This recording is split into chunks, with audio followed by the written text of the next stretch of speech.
Is marathon good for longevity? That's something I'd like to talk about today, so stick around. Hi, my name is Sachiaki Takamiya. I am the author of the Ikigai diet and Ikigai biohacking. Right. Okay. So, is marathon good for longevity? I'm not talking about health in general. I'm talking about specifically it is good for longevity or not. Uh, for people who are over 50 or 60. I am 60 years old myself. This is my Kanreki cap, by the way. I shared with you a video about my birthday. So we had a Kanreki celebration. This is something we do in Japan. When you reach the age of 60, we celebrate. Yeah. And then we wear a red cap or hat. Yeah. Right. Yeah. So for people who are over 60, for example, to practice marathon. Is it good? Yeah or not? Right. Yeah. So earlier this year, I made a video called How to Find Ikigai to Stay Healthy After the Age of 60. And then one of the things I talked about is to set some goals. Yeah, such as participating in a marathon race. Yeah, because usually you have your regular exercises, but once you keep doing it all the time, you kind of get bored or you just don't have enough stimulus. I mean, sometimes you might lose motivation to keep going. So to set a goal like, okay, this year I'm going to take part in the marathon race, that becomes your new motivation. And then you can continue your daily exercises, right? Um, okay, so to but is it good for you? Yeah, okay, that's something I'd like to talk about more in detail today. First of all, I'd like to introduce a book called アスリート医師が教える最強のアンチエイジング。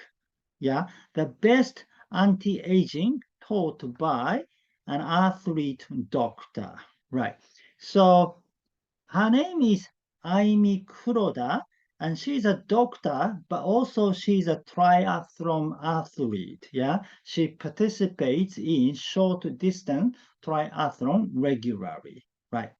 And she says that a marathon, like full marathon, yeah, advances aging. I mean, depending on people, of course, and depending on how often you do it and everything, but it can advance aging because it can produce reactive oxygen species, yeah, which is not really good for you, yeah, and in her case too, because she participates in triathlon races, she does all kind of maintenance. Yeah. So during her resting, yeah, she makes sure to rest enough. Yeah, she she takes she has a massage or acupuncture and all kind of other like therapies, and then she takes enough supplements and so on, and so she does all kind of things to maintain her body. Yeah, that's how she can manage it. But if you don't do any of those things, yeah, it can be quite dangerous. Yeah. So that reinforces the idea I shared with you before that pain and recovery. The idea of homeostasis is you have the moderate amount of pain or stress, but not too much pain. Yeah, and it should be combined with recovery. If you apply stress on your body, then you need to have a recovery period. Yeah, good example is HIIT, high intensity interval training.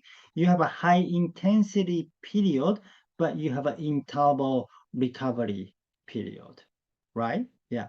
And I told you that I went, Hino-ichi Nordic walking, which means Nordic walking around Hino town, which is about 47 kilometers. And then I also did a BYG cycling, cycling around Lake Biwa, which is about 160 kilometers cycling, right? And then after that, I had a long bath. Yeah. And then I was able to recover quickly. Yeah. So having that recovery period is essential. Yeah. And okay, so in that case, so how much how much running can you do? If a marathon is a little bit too much, so how much is enough, or how much is how much is recommended? Yeah. So Aimi Kuroda says for athlete or the people who are kind of used to doing exercises, maybe up to 7 to 10 kilometers, which is roughly 4 to 6 miles. But if you're not athlete, if you're not really, doing sports that much, plus considering the fact that you're over 60, maybe this one, up to 3 kilometers, roughly 2 miles. Yeah. I think if you are a senior citizen, maybe up to 3 kilometers is enough. Yeah. If you do more than that, it can produce reactive oxygen species. Yeah. And then, so Aimi Kuroda recommends that you do 2 or 3 times a week exercise and 30 minutes each. And she said it is good to do both cardio and strength training. So let's say one day you do the cardio for about 30 minutes, then the next time you do strength for about 30 minutes. Yeah, and then total, you just need to do 2 or 3 times a week. So not much, much less than what Dr. Peter Attia says. Yeah. Um, and then, my 3 days a week cardio exercise routine is is a bit more. Yeah. So I do 3 times cardio and then 3 times strength training. And then for the cardio, Nordic walking 45 minutes, and then zone two jogging 45 minutes, and then Nordic walking 45 minutes. Yeah. And strength is a body weight hit. 20 minutes each.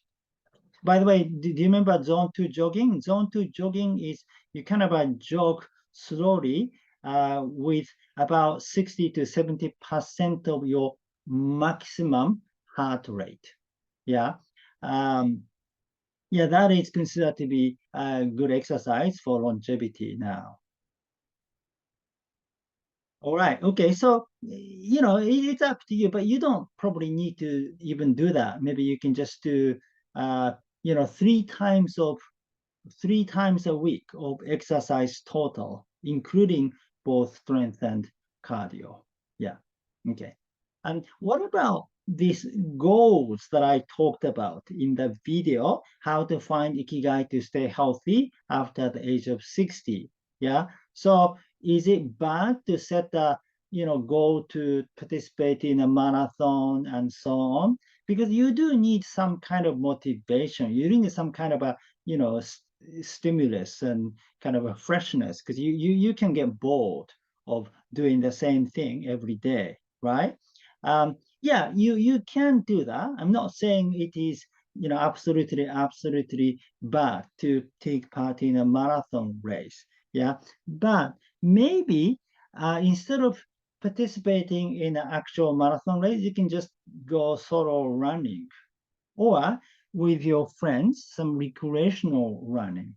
This way, you don't need to run 42 kilometers. You can just run, 20 kilometers or 10 kilometers, whatever the distance is, you can just choose. Yeah.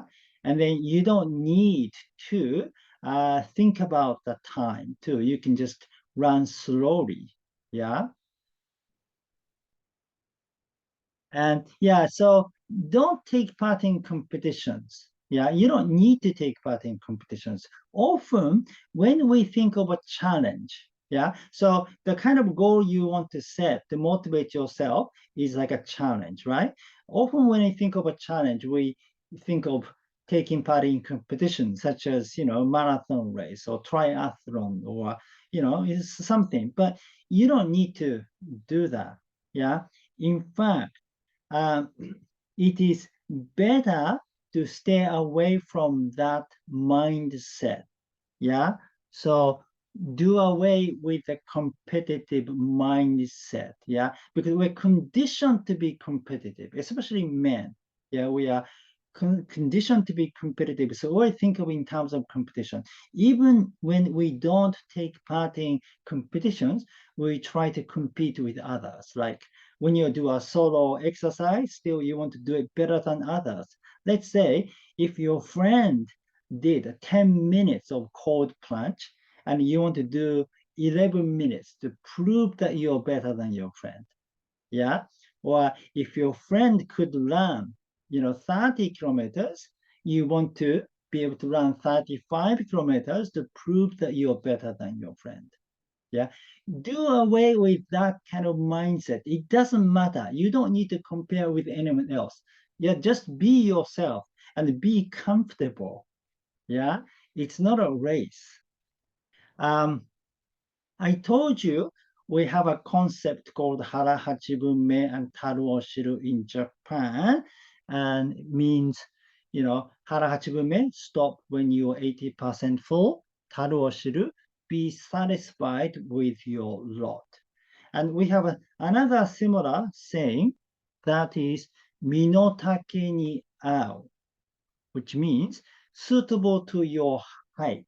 Yeah. So, based on your height, just choose an activity. You don't need to compare with other people because other people are maybe, taller than you or shorter than you. You have all different physical makeup. Just think of what is suitable to you. Yeah. And in fact, longevity is different from anything else. It is different from any other sport. Yeah. For longevity, mediocre is critical. You don't need to be good. You don't need to be the best.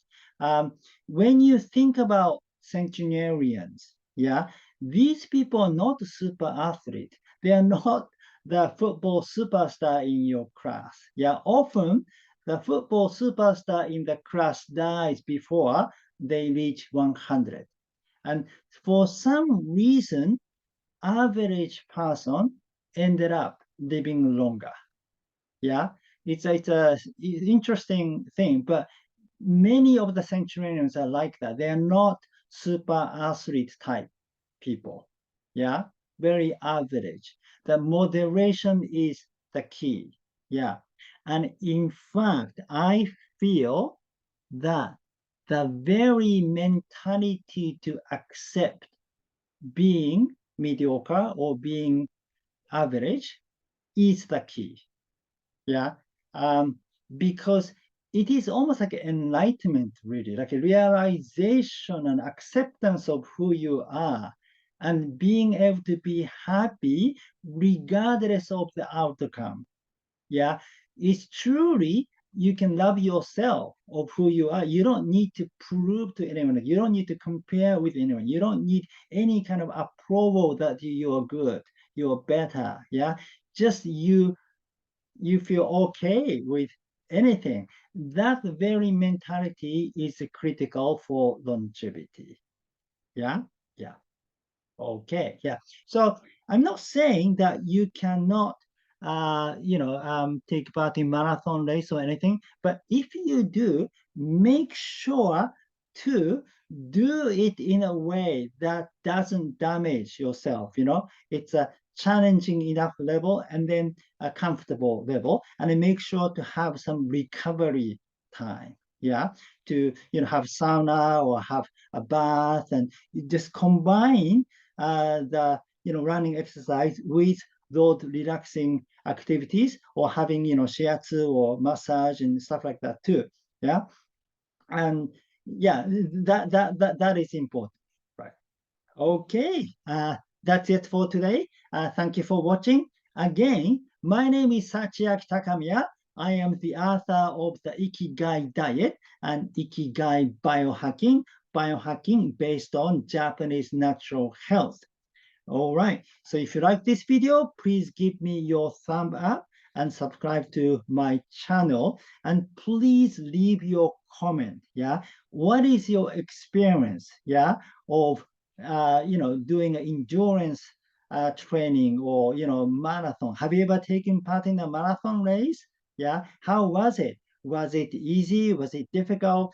Please share your experiences in the comment below. Okay, so I'll see you in the next video. Live with your Ikigai!